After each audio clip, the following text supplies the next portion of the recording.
যোৰহাটৰ বিপ্লৱী দাসৰ কেছটো কি হলগৈ নিশ্চয় আপোনালোকে গম পালে। নমস্কাৰ, সুপ্ৰভাত জনাইছো আৰু লগতে আৰম্ভ কৰিছো মোৰ নতুন এটা ভিডিঅ। বন্ধু বান্ধৱীসকল, আপোনালোকে চাগে গম পালে বিপ্লৱী দাসৰ কেছটো কি হলগৈ। ইতিমধ্যে সেই জগত সিং বোলা সেই মানুহজন আৰু তেওঁৰ পুত্ৰ, দুই পুত্ৰক ইতিমধ্যে লৈ গৈছে পুলিচে, আটক কৰিছে। আৰু কিমান দিনলৈ কি হৈ থাকে কি সেইবিলাক আৰু আমাৰ জনাৰ কোনো প্ৰয়োজনো নাই। কিয় নাই বুলি কৈছো জানেনে? সেইজন এজন বাবা, ভণ্ড বাবাই নে কিয়ে নে, তেওঁ আশ্ৰম এখন আছে আৰু তেওঁ সেই আশ্ৰমখনত গম পোৱা মতে দেই সকলোখিনি কথা মই ফোন যোগে খবৰ লৈছো আৰু তাৰ পিছতহে মই ভিডিঅ'টো আপোনালোকক দিছো। এটা ভিডিঅ' মই কালি দিছিলো, মোৰ আৰু এটা চেনেল আছে যে নতুন চেনেলটোত দিছো, কিন্তু মই এইটো চেনেলত দিয়া নাছিলো আৰু মই ভাবিছো সকলোখিনি তথ্য যেতিয়া মই পাম তেতিয়াহে আপোনালোকৰ মাজলৈ আগবঢ়াম। এতিয়া মেইন কথাটো হ'ল তাত তেওঁলোকৰ এখন আশ্ৰম আছে আৰু সেই আশ্ৰমখনত কি কৰে জানেনে? সেই ভদ্ৰ জগত সিং বোলা সেইজনে, কি মানুহ সিং এতিয়া নাজানো আৰু বিহাৰী চিহাৰীয়ে হ'ব চাগে নে কি নাজানো দেই মই। আৰু সেই ছোৱালীজনী হ'ল বিপ্লৱী দাস আৰু মানুহে কৈ আছে 16 বছৰ। তাই 16 বছৰ কেতিয়াও হ'ব নোৱাৰে, 16 বছৰতকৈ তাই বেছি হৈছে। এতিয়া মেইন কথাটো হ'ল কি, সেই মানুহজনৰ দুগৰাকী পত্নী বুলি শুনিছোঁ। এতিয়া মানে কথা বুলিলে বতা নাজানো সেইটো কথা কি কথা, কিন্তু তেওঁ আজি পত্নীগৰাকীও দেখিছোঁ একদম খুব কান্দি কাটি আছে আৰু তেওঁ দুখী বুলি ক'ব লাগিব, মানে দুখ নোহোৱাকৈ থকা নাই। বহুতখিনি কথা পোহৰলৈ আহিছে ইতিমধ্যে আৰু সেইটো কাৰণে আপোনালোকৰ ওচৰলৈ মই ভিডিঅ'টো আগবঢ়াইছোঁ।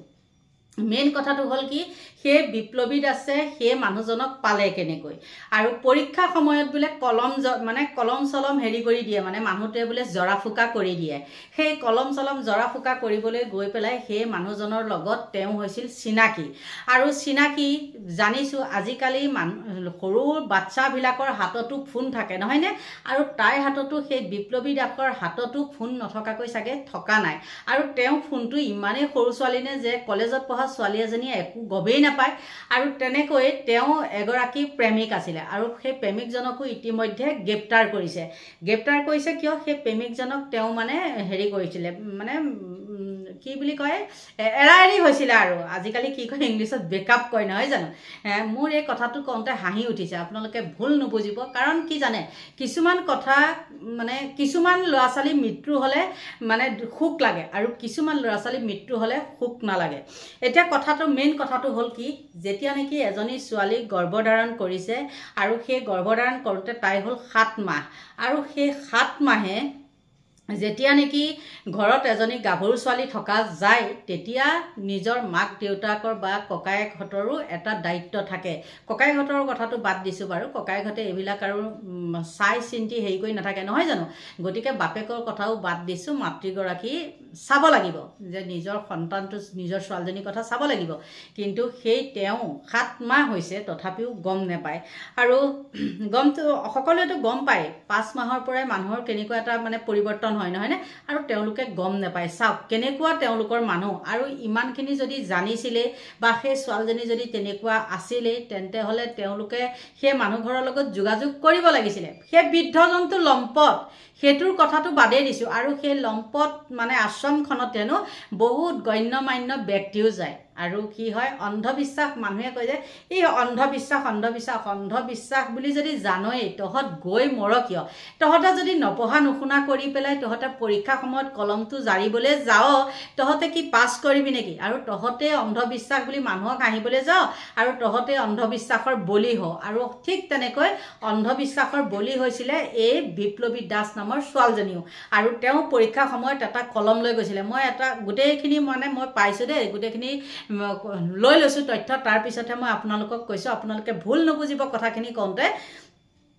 তাৰপিছত কি হ'ল, সেই ছোৱালীজনী তালৈ গ'ল। লাহে লাহে তেওঁলোকৰ মাজত সেই বৰ্তা বুলি মাতিব পাৰে, মানুহক দেখাই বৰ্তা বুলি মাতে। আৰু কত আজিকালি আছে, মানুহক দেখাই পেলাই ভাইটি বাইদেউ পাতি লয়, তাৰপিছত আকৌ ৰাতি দিনত হ'লে বোলে কি মাহী পেহী, দিনত হ'লে মাহী পেহী, ৰাতি হ'লে বোলে আয়দেহী। ঠিক তেনেকৈ দিনত হ'লে তেওঁ বৰ্তা বুলি মাতিব পাৰে।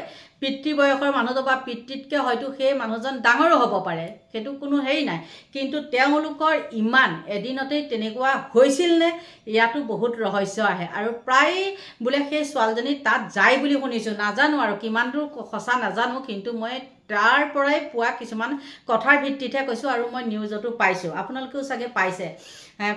হেৰিতে হওক বা ফেচবুকতে হওক বা ইউটিউববিলাকতে হওক সেই নিউজ চেনেলবিলাক থাকে নহয় ইউটিউবত তেনেকৈও পাইছোঁ আৰু মই ফোনযোগে কিছুমান খবৰো লৈছিলোঁ গতিকে লাষ্টত সেই মানুহজনৰ পুত্ৰ দুজনো আৰু কোনোবা বাৰু ল'ৰাই বাপেকৰ হৈ পেলাই মানে হেৰি কৰিবনে তেনেকুৱা এটা কামত সহযোগ কৰিবনে আপোনালোকে কওকচোন নিশ্চয় নকৰে নহয় জানো কিন্তু ইতিমধ্যে সেই বিপ্লৱী দাসৰ সেই আগৰ প্ৰেমিকজনকো বোলে গ্ৰেপ্তাৰ কৰিছে চাওক এজনী মানে মাৰিয়ে পেলালে নহয় জানো আৰু যেতিয়া নেকি সেই মানুহজনে তেওঁক মানে হেৰি কৰিছিলে ফাৰ্মাচীৰ লগত যোগাযোগ কৰিছিলে ডক্টৰৰ লগত যোগাযোগ কৰিছিলে তেওঁ হয়তো ধৰা পৰা ভয়ত বা কিবা পৰাৰ ভয়ত তেওঁ মানে কয় নহয় বোলে 100 গুৰ খালে বোলে বাঘৰো মৰণ ঠিক তেনেকৈ তাইও হ'ল আৰু তেওঁ মানে লুকুৱাওঁতে মানে বেছিকৈ বাঢ়ি গ'ল আৰু সেইটো যে মানে হেৰি নহয় মানে ডেলিভাৰী নহয় প্ৰেগনেঞ্চি নহয় সেইটো নহয় সেই কথাটো হয় ডক্টৰেও মানে ইতিমধ্যে কিছুমান হেৰি দিছে আৰু ডক্টৰৰ লগত যোগাযোগ কৰিছিলে সেই বৃদ্ধজনে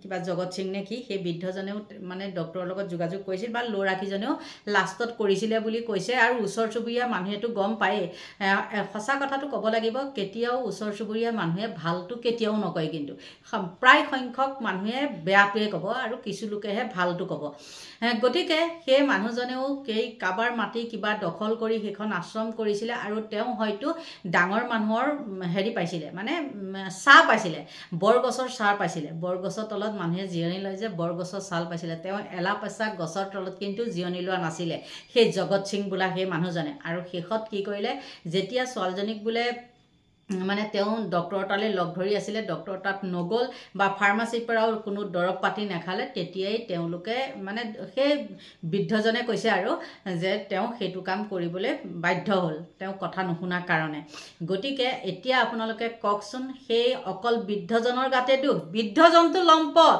সেইটো বাদ দিয়ক আপোনালোকে এতিয়া চিন্তা কৰকচোন সেই ছোৱালীজনীও ধোৱা তুলসী পাত আছিল নে কি ঠিক কিজনী সেই বৃদ্ধজনৰ লগত লেটিপেটি হোৱাৰ কাৰণে আগৰ প্ৰেমিকজনে তেওঁক বেকআপ দিলে বহুতোখিনি কথা আছে আৰু এতিয়া বাৰু তেওঁ হেৰি হৈ যোৱাৰ পিছত ইমানখিনি কথা নকওঁ গতিকে মই কৈছোঁ শুনক এনেকুৱা কিছুমান কেছত সকলো দল সংগঠন ওলাই আহিছে দেই আৰু তেওঁলোকৰ স্কুলীয়া ছাত্ৰ ছাত্ৰীসকলো ওলাই আহিছে কিন্তু এটা কথা ক'ব লাগিব কেতিয়াও মাৰি পেলোৱাটো মৃত্যু হোৱাটো কেতিয়াও আমি কামনা কৰা নাছিলোঁ নহয় জানো কিবা এটা নিশ্চয় ওলালে হয় বা তাই কপালত যি আছে যি নাই সেইটো নাজানো কিজানি সেই বুঢ়াজনে ৰাখিলেই হয় কিজানি সেই কপালত তাই বুঢ়াটোৱে আছিলে বহুত তেনেকুৱা কথা আছে গতিকে এখন তাল অকলে নাবাজে অকল বুঢ়াটোকে আমি দোষ দিলেও নহ'ব তেওঁ গাটো কিন্তু সমানে দোষী আছিলে কিছুমানে কৈছে সৰু ছোৱালী আজিকালি সৰু ছোৱালী বুলি কৈ পেলাই যদি এৰি দিয়ে সেইয়া দেখিলে নহয় সৰু ছোৱালী হোৱাৰ লগে লগে বেলুন ফুটি গ'ল মানে বেলুন ফুলি আহিলে গতিকে সজাগ সচেতন নহ'লে কোনো লাভ নাই এনেই লোকক দুখ দিও লাভ নাই এতিয়া তেওঁ সেই বৃদ্ধজনে তাইতো মৰিয়ে গ'ল উঠি অহা এজনী ছোৱালী কলেজত পঢ়ি থকা ছোৱালী তাইতো মৰিয়ে গ'ল আৰু বৃদ্ধজন জেললৈ গ'ল কি ঠিক কাইলৈ পৰহিলে সেই মই অকণমান আগত এটা ভিডিঅ' দিছিলোঁ নুপুৰ বৰা ঠিক তেনেকৈ নুপুৰ বৰা নিচিনাকৈ তেওঁ লৈ পেলাই কোনো প্ৰমাণ চমানটো নাই বা এতিয়াতো আইন বুলি কোৱাৰ লগে লগে আৰু আদালতত যোৱাৰ লগে লগে বহুতো তথ্য আহি যায় নহয় জানো কোনে দেখিছিলে কি কথা এইবিলাক খুচৰোঁতে সৰ্বনাশ গতিকে এইবিলাক আৰু কিবা কৈ লাভ আছেনে আৰু যোৰহাটখনৰ বদনাম এটা হ'ল নহয়নে যোৰহাটখনৰ সেই এটা আকৌ এইখিনিতে কথা মনলৈ আহিলে যোৰহাট বুলি কোৱাৰ লগে লগে 75 মনত আছেনে আপোনালোকে সেই 75 বুলি সেই যে কিবা ৰুণু নে ফুনু বুলি এটা গানো ওলাইছিলে কি হৈছে নাজানো আৰু লাজেই লাগে তাত কিন্তু বহুতো সভ্য ব্যক্তি থাকে বহুতো শিক্ষিত মানুহ থাকে আৰু সেই শিক্ষিত সমাজত এনেকুৱা অশিক্ষিত কাম কিয় কৰে আৰু ইমান শিক্ষিত সমাজত সেই অন্ধবিশ্বাসৰ কিবা আশ্ৰম পাতি ক'ৰবাত বাবাজী ওলোৱা ক'বা হাত চোৱা মাত চোৱা এইবিলাকনো থাকেনে বাৰু আৰু সেইবিলাকতে একদম এচা মুঠি পৰি যায় মানে মোৰ হাতখন চাই দিয়কচোন মোৰ কলমটো জাৰি দিয়কচোন আৰু সেই কলম জাৰিবলৈ গৈ পেলাই তেওঁ আচল কলমটোকে পালে বন্ধু বান্ধৱীসকল মোক ক'বলৈ এইখিনিয়ে আছিলে আৰু আপোনালোকে যদি মোৰ কথাখিনি ভুল বুলি ভাবিছে আপোনালোকে শুধৰাই দিব আৰু যিটো শুদ্ধ আপোনালোকে সেইটো ক'ব মোৰ যদি ভুল হয় আপোনালোকে শুধৰাই দিবলৈ সদায় যত্ন কৰিব গতিকে এতিয়া আপোনালোকৰ পৰা লৈছোঁ বিদায় বাই বাই